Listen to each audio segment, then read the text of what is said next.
All right, welcome back to For Your Health, the podcast sponsored by Roane General Hospital. I am your host, Andrew Miller. Been having a great time on each of these Friday podcasts, talking with many people who are involved with not only the prescription for your health, but we have branched out into many different avenues to talk about many different topics on this podcast.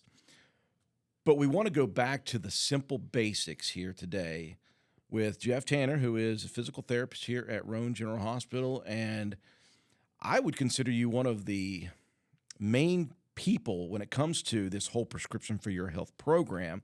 You're very involved not only with physical therapy, you're also involved with the wellness center. See how I did not call it the fitness center this time? You did a great job. Did a great job with that. And we're going to go back to the basics of just getting movement, getting exercise, and how you can do that in such a crazy world where everybody's busy all the time, so many things happening in so many people's lives. How do you get the time, or how do you make the time to get the exercise that you must have to live a healthy and well lifestyle? So, Jeff, number one, thank you for joining us. Absolutely. Obviously appreciate you. And you are a wealth of knowledge in that head of yours. And so I'm looking forward to all of these little different ways that people can get some exercise throughout the day and throughout the weeks, and how it will add up to a healthier and better lifestyle for them. Well, here all the time, I thought you were back to the basics, and that's why you picked me, because it's pretty basic here. So, okay, that's kind of where I thought this was going to go. So it may end up there. That's true. I appreciate the little promo right there. So, and you're right, Andrew. Like I said, Drew, it's and you know this as well. It's hard. How do you squeeze these things in? How do you make time for this? And really, it got to come down to, it's got to be a priority for you. You know, now whether that's from a health-related issue that, you know, people have had a health scare, heart attack, or some high blood pressure, or whether it's, you know, hey, I put on some more pounds over the winter. It's time to do something about it, to where it's, I've got to be able to catch up with the kids and kind of be able to stay active and run and do some things I want to do. But you know, that really comes down to when that hits, and you made that decision that, hey, this has got to be a behavioral change, a lifestyle change. That really kind of initiates that. Yeah. And so, and there's a lot of ways that we look at, you know, what is a appropriate amount of activity in a day. And there's a lot of things that we've kind of tried to assess that. And there's a lot of different ways that you can kind of try to look at addressing those kind of issues and try to, you know, remedy that kind of problem. You know, big popular thing is everybody's got a pedometer now, or they got their step counts on their watch or on their phone, or there's like 6 different apps that can kind of track what you're doing. But, you know, steps per day. So, like, you know, how many steps per day? 10,000 steps was the big thing. The governor this year kind of got on the Mountaineer Mile, and trying to get 10,000 steps a day was a big push. How's that going, by the way? Have you seen? I think he's doing well. Okay. I think he's had a lot of support from his family to keep him on that track. Yeah. I think it's been a great thing. If nothing else, it brought to the forefront and to some attention, hey, it is important to really take notice of this and be aware of it and try to achieve these kinds of things. So, you know, 10,000 steps has kind of been put out for a long time as kind of like this magic number of steps. And I think it's a great goal. And if you can get to 10,000 steps, it's great. And somewhat, even if we take his case, you know, 10,000 steps may be a good kind of place to get up to. But then when you're talking like weight loss, or you're really talking like trying to push some different types of goals, you know, 10,000 steps may just be the beginning. You may need to be 15 or 20. Yeah. You know, so, you know, 10,000 steps is about 5 miles a day. So you're looking at trying to really kind of push that envelope with that step count. But if we really kind of back up, and they've done some research on this, and they've really looked at this, and 10,000 steps has been looked at for a long time about how it impacts overall health. Mm-hmm. And so when we look at it, like for people under the age of 60, 8 to 10,000 steps is a good goal to try to get to. When we see people that reach that goal or have that average daily step count, you know, their rates of premature death or their rates of illness drastically reduces. So if you have less than 8,000 steps and you're under the age of 60, we tend to see those individuals have a higher rate of either illness or disease, or they tend to have earlier death rates. Yeah. So the same thing for over 60. If we look at the age of over 60, it's probably more in that 6,000 to 8,000. So if they can kind of get to that point, they're really kind of doing enough to kind of help themselves. Yeah. You know, but honestly, it's really can be any step count. If you're used to doing, the National Institute of Health did a study that most Americans are somewhere in that 3,000 to 5,000 step range on a daily, just kind of doing their daily thing. And that's not enough. Yeah. So we've seen that we know in over 60, you need to get up to about 6 to 8. You know, under 60, it needs to be probably closer to 8 to 10. But so when we're in 3 to 5, we're too sedentary. Mm-hmm. And if you think about, look at what we do now compared to probably 20 or 30 years ago in a standard office. Before, if you had to, you'd sit at the desk, answer the phone, and maybe type. But if you had to file something, you had to get up to go file something. If you had to throw something away, you had to go throw something away. You had to get to a trash can. We don't have to do anything now, man. We can sit on the desk. We were talking a little bit earlier that, you can sit there and do everything. You can type, you can text, you can phone, you can email, you can even do meetings and never have to leave your desk. I think the last time we had the podcast, you and I talked about technology's great until it's not good for you in the sense that you could sit at your house and never move, honestly, because you get DoorDash, you can get anything. You can go to Amazon.com and you would never have to move. So it's very difficult, honestly. And it makes it a challenge. It's something that you've kind of almost like, it's now we've got to schedule time for movement. So when we look at even office ergonomic kind of stuff, that's one of the things that we talk to people about is trying to do those little things to reminders that you've got to get up and every hour, try to do some movement, get some steps in, whatever it is, just try to incorporate that. Don't try to be, artificially, we have to make people put something that's not right at their desk, that's not convenient for them. So they have to get up and go do something else, readjust their posture. We look at it from a therapy standpoint. We look at that. That's the way that people kind of readjust their posture as they move. They'll reset their posture so they don't have back pain or neck pain or thoracic pain or from positioning their hands like carpal tunnel type symptoms. So we look at that from ergonomics. But if you take that to, like you said, just almost anything we do now, you get into kids that are sitting and gaming all day long. You got to do things that encourages people to get out or to go somewhere else to incorporate that kinds of movement. What is this Office Ergonomics 101? Is that an actual thing, or is it something you dubbed? Oh, well, because if it's you, then I like it. You need to copyright that. I can't say that I copyright it, but I mean, there's not actually an actual like course 101. A lot of people have done ergonomics 101 type courses, but really what it is, it's looking at having someone coming in and trying to look at what somebody's doing from an office standpoint and how they arrange their desk and their positioning on their desk for posture. And again, we look at it for these repetitive type issues like chronic neck pain, carpal tunnel, chronic back pain, just where people are in static positions for a prolonged period of times. You could even just take that and go to like somebody that's like long haul truck driver. Oh, wow. Yeah. Static positions, long period of time.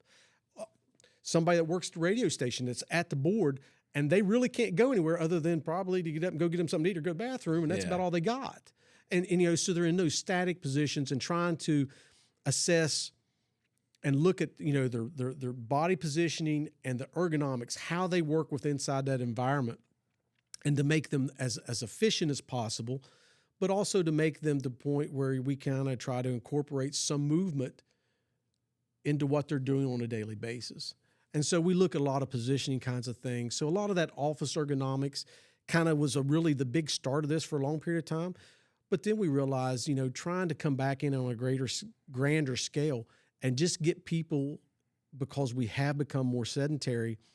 Like I said, with meetings, you can still be in a meeting room, but you're having a Zoom meeting with somebody, a big company, you're going to be all over the place, all over the country or all over the world, but you're still pretty static in where you're at.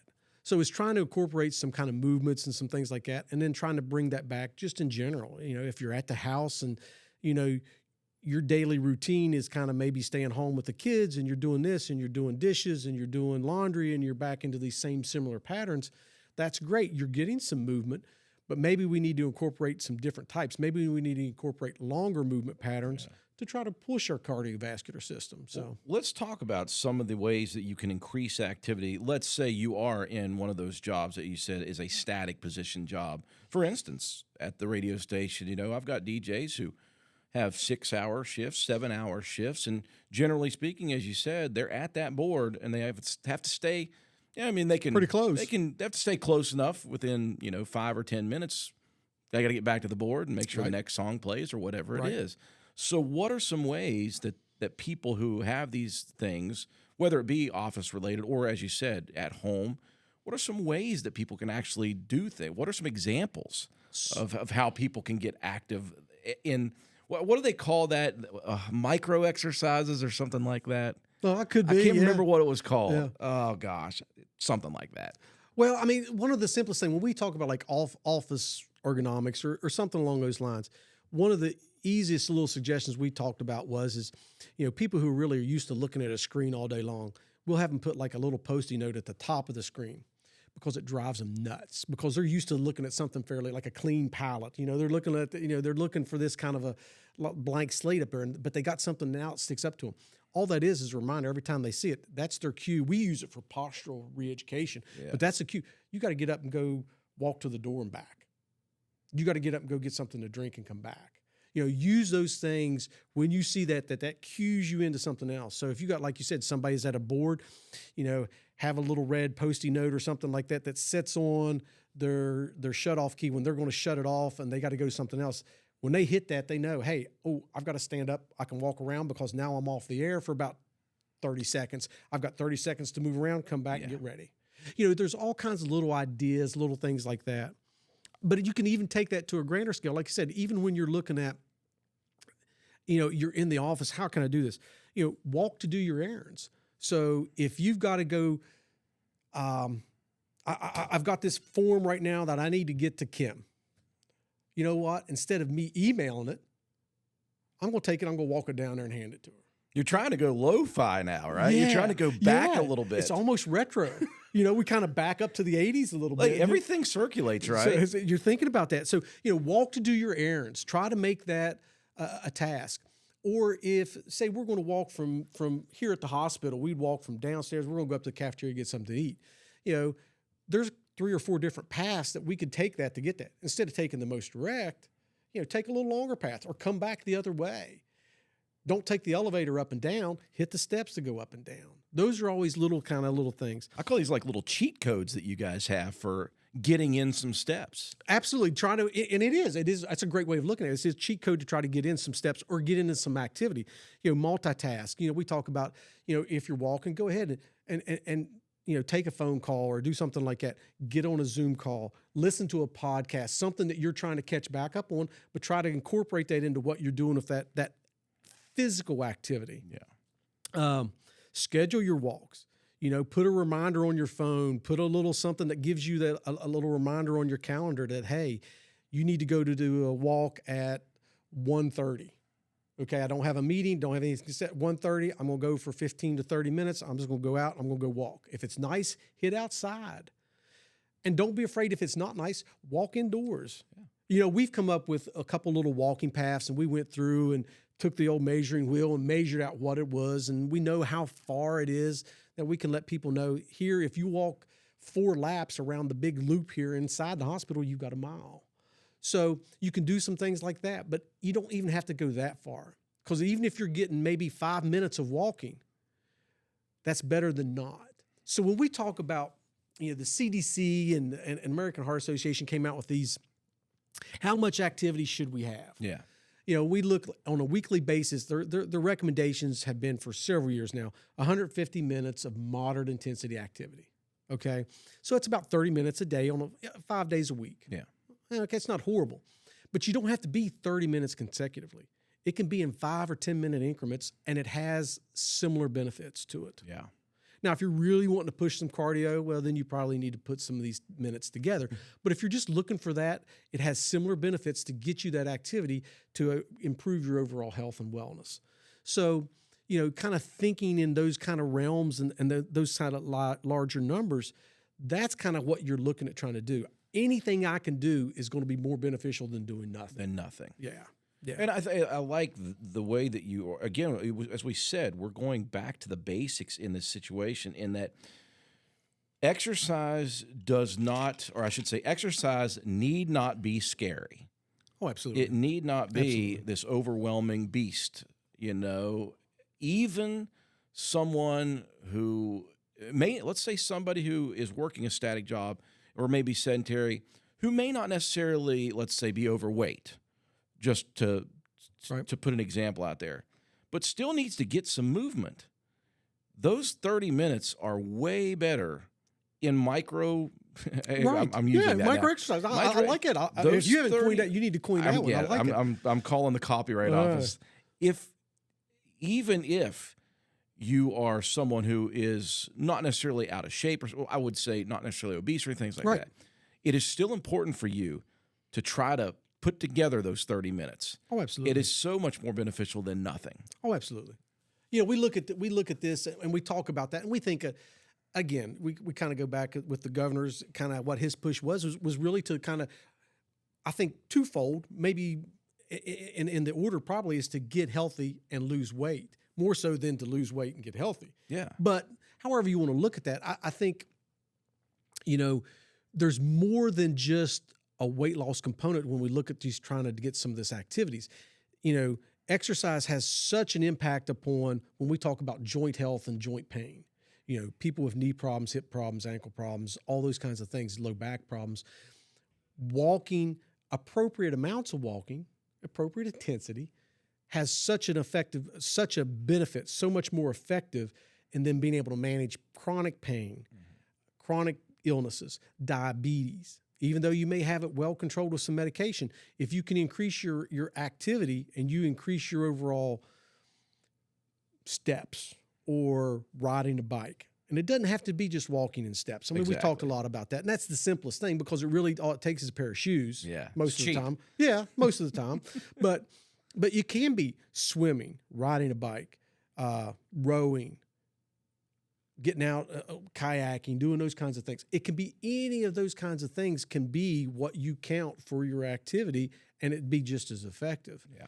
And so, we want to kind of, get people into this idea that, what they want to do is it is for improving their overall wellness, their overall health. And it has just not the benefit of trying to lose weight. It also has that a benefit of, if you have chronic disease states, that how much that helps with those, which is a lot. If you have chronic joint issues, how much it helps with those, which it does significantly. But it also has this benefit, and we really see a lot of this too, is it's your mental health. Having that opportunity to be able to exercise, whether it's 5 minutes or 30 minutes or an hour or whatever you kind of do, the mental health benefits to that. And if you can kind of get that opportunity to go outside, that adds to it. That increases some of those rewards from a mental health standpoint. You get away from everything else, but it also kind of gives you that moment of relaxation. It allows cortisol levels to drop. It kind of you're not so much in that fight or flight kind of mode all the time because you're really trying to stay on task and with work and with everything else. So it has a ton of benefits outside the realm of when we just even talk about like the overall physical benefits and physical wellness. It has a lot of mental benefits and mental wellness too. Let's take it a slight step further. I still want to stay basic with this. The basic when we're talking about the steps, get some steps in. If we wanted to take it just a tad bit further for people without making them overwhelmed, and let's say, what are some other very important things for people to do that can benefit them in the long term? You talked about chronic things. When I think about in terms of as you age, it's probably important as well to get some sort of muscle. Oh, absolutely. Some sort of weight. I don't want to say weight training in because but strengthening. And you're a perfect person for this as a physical therapist. You guys have all of those different things, all of those different ways to get that happening without it having to be weight training or whatever it is. Oh, absolutely. It's strengthening. It's muscle strengthening. Yeah. And when we look at a lot of the recommendations, they're talking about, 150 minutes a week or 75 minutes of intensity or vigorous intensity exercise would be the same. But that part of that recommendation is the recommendation is for adults under the age of 60 is to have at least 2 days a week in some type of muscle strengthening program. And that could be anything from doing a weight program to doing body weight squats, dips, push-ups, those kinds of things, to even somewhat even incorporating like some of the flexibility stuff as far as what you see in like yoga and Pilates. And so there's an absolute benefit to being able to incorporate that muscle strengthening kind of program to it. When we talk to individuals that are over the age of 60, we really want the same thing. The need for muscle strengthening is still there and maintaining lean body mass. But also we want to incorporate a lot of things into that group. We talk a lot more about balance and doing balance training kind of things. So some yoga kind of positioning things, some Pilates things, Tai Chi. Really, you'll see people that really participate in those. So if you're really trying to put this together and you're making a very well-rounded kind of program, you're looking at a couple days a week that you're going to be doing maybe some cardio stuff, maybe throwing in some balance training stuff if you're over 60. And it's good if you're under age of 60. Or flexibility kind of programs, if you're under that age of 60, are great things to kind of really try to help maintain joint range of motion and joint mobility. And then, you want to incorporate, you got a couple days of strengthening, and then you want a couple, 3 days of that cardiovascular, just general conditioning. But you want to incorporate a little bit of both of them. It's like everything. When we talk about weight loss, it's not just about successful weight loss is not just dieting, because if it is, man, we'd all have the one diet it'd be and we'd do it. Yeah, it'd be the perfect one. It'd be the perfect one. And it's not just about exercise, because if it is, then everybody would just be exercising, that's it. It's about getting that balance. It's that harmony of those kinds of things and really trying to learn how to make those lifestyle type changes and incorporate into their life. And that's the real struggle, is being able to incorporate those things into your life, making that time. And it has to come down to, you just got to find that there's enough value in where you're at and where you want to be, that these are going to be the things we're going to make time for. Yeah, one of the things that I realize as we're talking here is not one time did we mention you need to go into a fitness center to get this done. If we're talking office ergonomics and you were talking about body weight squats or stretching, or these things can be done on your own, on that time. You can do it in those little 10-minute times that you have. Yep. I guess it all comes down to personal accountability. When I say you have to make a decision individually that you're going to do this, and then you have to hold yourself accountable to it. And I like those little notes and the notepads and the Post-its and the reminders. And it's you're almost scheduling this into your life as if it's just another part of your job. It's just like going to the grocery store, or it's I got to pick up the gas, I got to get gas, got to go get a gallon of milk. You got to kind of schedule this into what you're trying to do throughout the week, and you're thinking about that. One of the other things that we find that really works great is getting in that habit of having like a workout buddy.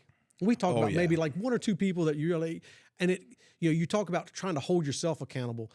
And I don't know about you, but myself, I'm very weak you wake up in the morning like, oh, I'm not really feeling it today. If it's just me, it's easy for me to talk myself out of it. Yeah. But if you got a buddy that's, hey, I've got somebody, I told him I got to go, this is going to be bad. What you're going to find out most times, that once you go and done, you feel better. You know what I've found that in a sort of accountability way is that before this corporate cup thing took place, I was not a member of a team, obviously. Right. And so when this corporate cup started, I found out just through my family members that I was a part of a team. Right. And now I find that I feel bad if I don't get my point for coming to the gym. Your bonus point. And so it's almost like before this corporate cup started, and this is just an example of holding people accountable, or being able.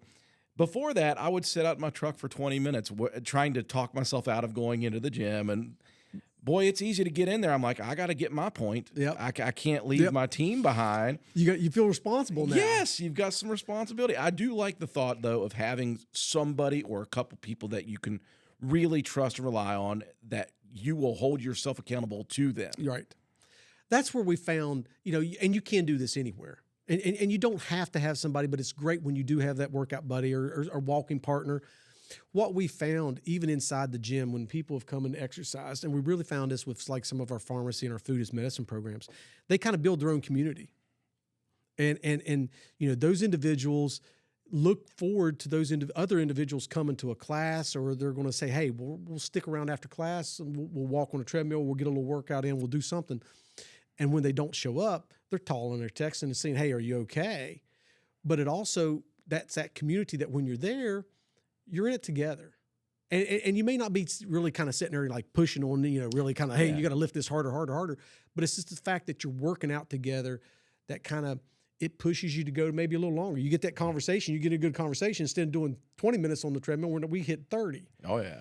So anything that builds that community, and a lot of times we've seen people start to come in and they start to exercise. You may have seen this as you've kind of done some things. You get to seeing the same people that come about the same time. Oh, yeah. And you kind of start to kind of pod yourself, and every now and again you kind of talk to somebody or you kind of say hello, but that also builds that kind of community too. And it carries over to other things. The corporate cup was a wonderful idea, and that's a great example. We've seen guys that were, when we were doing the volleyball kicking off, there's people out there practicing volleyball for 4 or 5 nights the week before the first time. Oh, that's the thing that you want to see is to give people opportunities and encouragement and opportunities for encouragement from other people to continue to kind of go down that journey, because everybody's journey is a little different. And how far and how fast they want to go is a little different. But it's just the fact of that getting to the point where you realize, hey, I need to make this, and this is what I got to do, and it's got to be a priority. And like you said, it's almost we got to schedule it like this is something we need to do on a weekly basis. When you can kind of get over that hurdle, you've jumped a big one. When we talk about this corporate cup, the reason I love this so much is, and I don't know whose brainchild it was, but I'm very thankful that people get together and think of these things, because you're always trying to find ways, as we started with this podcast, find ways to get active, find times to get active. And if we're talking corporate cup, we're talking about businesses. Yeah. So we're talking about people who are employees of these places. And that's another way that these people can try to get a little community of accountability within their own business, within their own corporation. So you've got these people who work together who may be working at a desk the whole time. Well, if they start seeing this outside of the work environment, then maybe you can incorporate some of these office ergonomic things. Maybe somebody gets this idea just from this podcast. Maybe somebody at Hardman's or something like that, just for instance, is like, hey, I noticed that we've got 4 people who are working in the office part, and they're here and they're sitting all day. We're going to incorporate this, and we're going to have them move a little bit. Right. These little 10-minute things, little 5-minute things. It is a really neat way to start getting that done without making it overwhelming.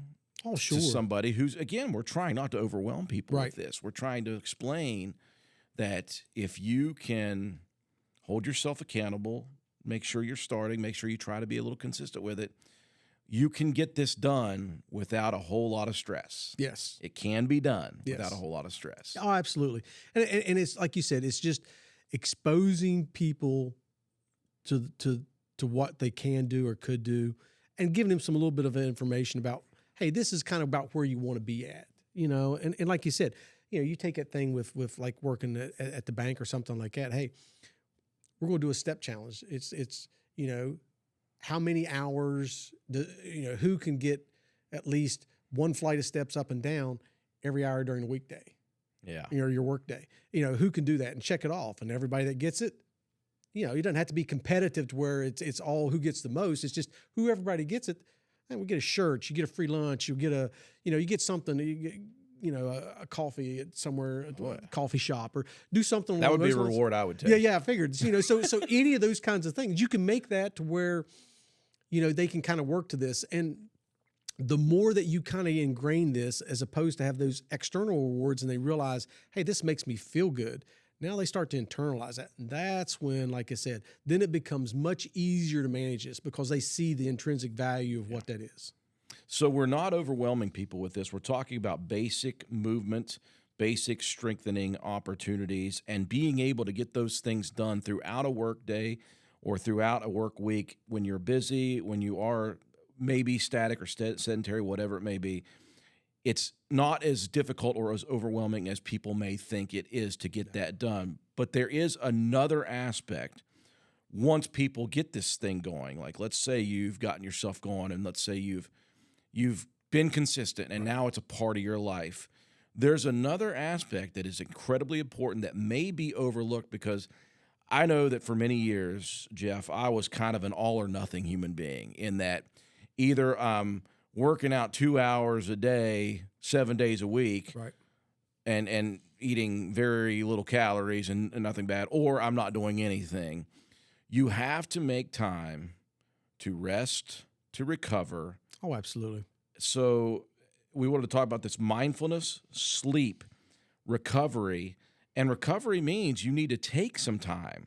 Oh, absolutely. So you have to give your body a chance to recover. We're not saying you have to do this 7 days a week, 2 hours a day, because your body needs time to recover Right. as well. Right. And it absolutely does.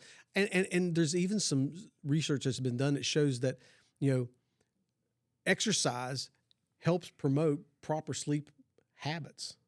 And so, there's it kind of works, and it does. It all works together. We talked a little bit about the exercise and diet, but that mindfulness, the rest component of this, letting your body recover and catch back up.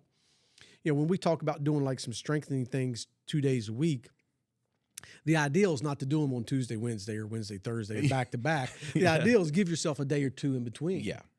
And when we looked at like training athletes and doing some things like that, we look at like higher level plyometrics, jumps, hops, bounds.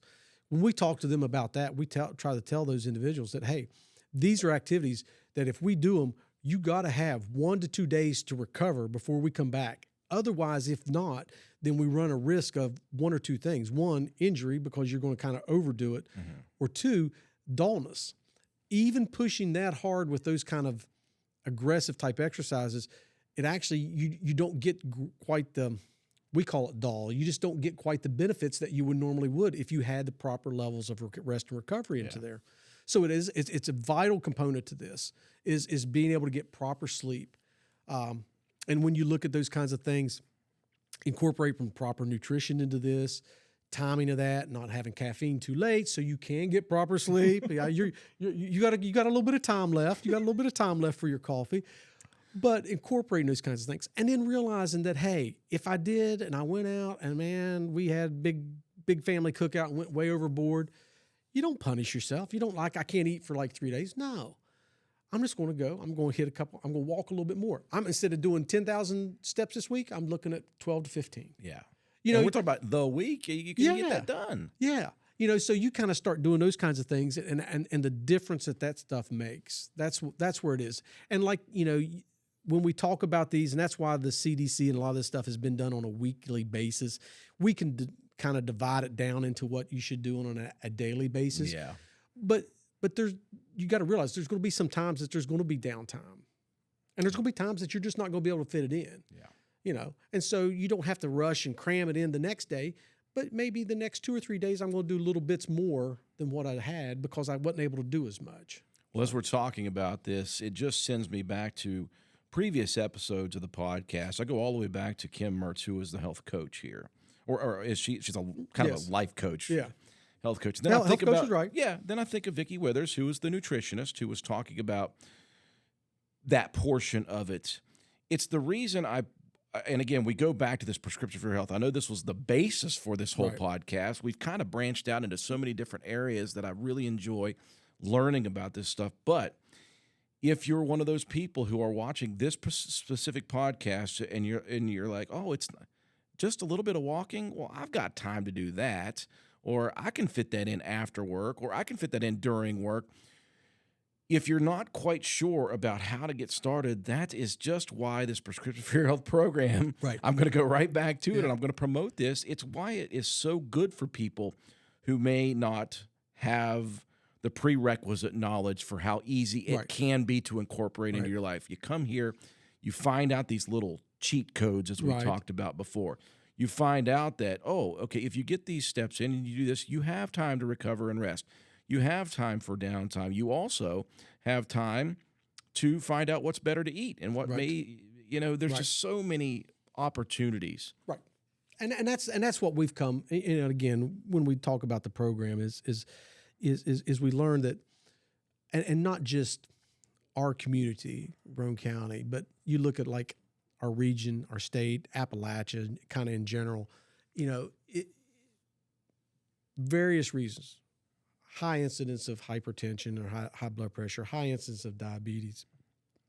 We look at opportunities for exercise and activity is not quite what you would see in some other places, larger metropolitan areas or more urban areas, just because of the geography.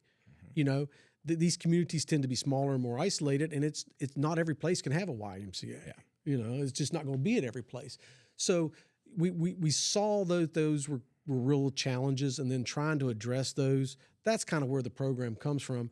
But it's anything that anybody can do, and like I said, it's a good opportunity. It's great to get that information out, and that's what we really want people to do: is take the information that they're getting, take it home, share it with their family, share it with their spouse, share it with their kids.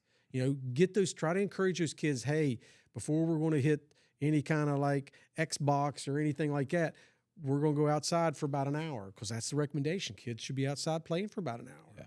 Yeah. And become involved with them while they're doing that. Make this a family thing. Make this a community thing, a group of neighbors. Those are really kind of how you start to make big changes. And that's our overwhelming goal, is try to provide opportunities for the community, but also to try to get to the point where we can start making big changes for everybody's overall health and wellness. My father always says this to me: inertia is the toughest thing to overcome. Yeah. So, an object at rest tends to stay at rest until acted upon by another. And so, in the end, it just comes down to whether you have time to get to the wellness center, or whether you don't have time, whether you have time to walk for an hour a day, or whether you are in a job that is, it's a tight window. There are opportunities, there are ways that you can get more exercise than zero. Yep. And that's where you have to start. And it's almost a domino effect. You'll find that if you stay consistent with 10 minutes here, 10 minutes there, then you'll figure out, okay, maybe I've got a little more energy after work, and maybe I do have time to go 10, 20, 30 minutes. It's a self-fulfilling prophecy, but you have to be accountable. And you have to step up and start. And it does. And like I said, you can squeeze that, maybe I did 10, now I can get 15. And then I can go back and still get a lunch. I'm willing to go ahead and I'm going to take 30 minutes from a lunch, and I'm going to go ahead and kind of maybe scale back my lunch, and I can kind of answer some emails, do a few things, and eat at my desk while I'm catching back up. It's just a matter of trying. But again, like you said, it's the accountability part of it, and it really comes down to that when it hits home that you're addressing things that you really want to improve upon in your life. And once you I truly believe it. Once you've done it and you're like, oh man, that makes me feel so good. It's almost that endorphin release, that runner's high that they talk about. Yeah. You can get that workout kind of thing, that this makes me feel better, that I really like that feeling. I'm going to try to continue that process. Yeah. That's kind of where we want to try to get people to. The only addiction we want people to have. Yeah. It's healthy ones. The addiction to get a little bit more exercise. Well, I tell you what, Jeff, we could talk for hours. I'm telling you, every time you and I get together, it really gets me excited, because you're excited about it. I wouldn't say removing excuses, but it kind of is. There are ways that people who may say, I'm too busy, I've got too much on my plate, I can't fit it. Yes, you can. There are ways you can fit it in. It doesn't have to all be at once. And as you said, number one, you said any exercise is better than no exercise. Oh, absolutely. 100%. Absolutely. Wonderful stuff. Wonderful stuff. We're going to have Jeff on, I'm sure, many, many more times. I could talk to this guy forever. We're going to get off topic. It's fine. We don't care. Folks, we invite you to start. That's number one. Start, get active in some way, shape, or form. And if you're scared, if you're nervous, if you feel like you lack the knowledge, we invite you to join the program if you can. Or even if you don't join the program, we invite you to come up here to Roane General Hospital and ask some questions. Yeah. They're not going to turn you away. Ask some questions about how you can get healthier. And Jeff, Kim, all of them are here to help. That's why they're doing it. And that's why we're doing this podcast. Jeff, thank you again, as always. Drew, thank you. It's all wonderful again to be here. And like I said, we'll sit down and do another conversation. We'll get off track on something, I'm sure. So 100%. Great episode, folks. Thank you very much.